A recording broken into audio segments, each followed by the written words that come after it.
I'm not sure if you all have been keeping up with what's going on.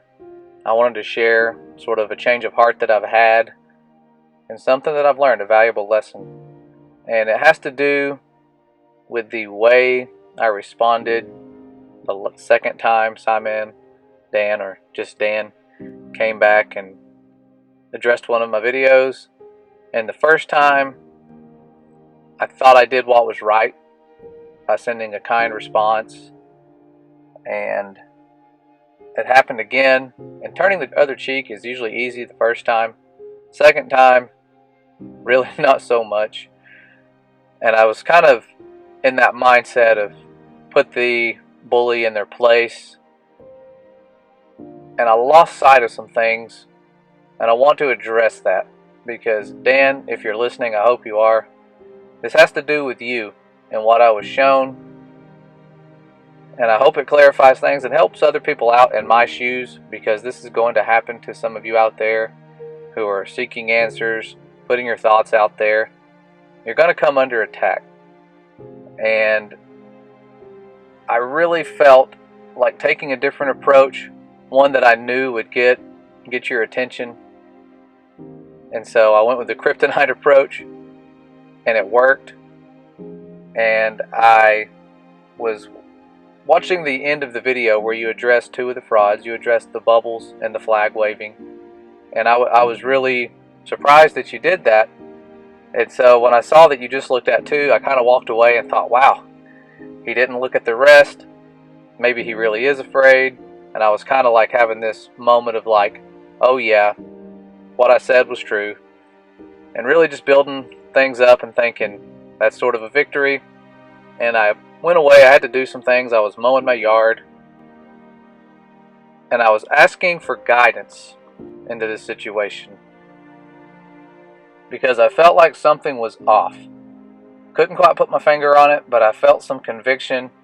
And so I asked for some truth and clarity, and to just show me how to deal with this situation. How to deal with people that I feel like are attacking and influencing people to attack and sending hundreds of people this direction. What am I supposed to do? And what he showed me was something I didn't expect. It caught me off guard. And I get emotional thinking about it, because he reminded me of who I was just about 10 years ago when he did the miracle that he did for me. And for those of you who do not know, I haven't shared this with many people. I did share this in a video a while back.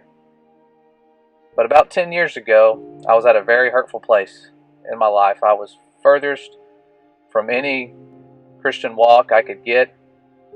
I was totally 100% for the world and put another person first in my life.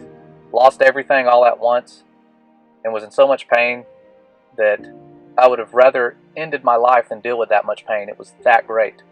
It was almost more than I could handle. I was right at that threshold. Hadn't spent any time with the Father. I'd really distanced myself from the loving Father that had put me where I was and given me so many opportunities that I didn't deserve forgiveness or love in any way. But that's not what happened when I reached out. When I reached out to the Father that I had left for so long, He healed my broken heart in the blink of an eye, and He picked me up. I'll never forget it. It was a love I have never experienced in my life. It was a love that I did not deserve.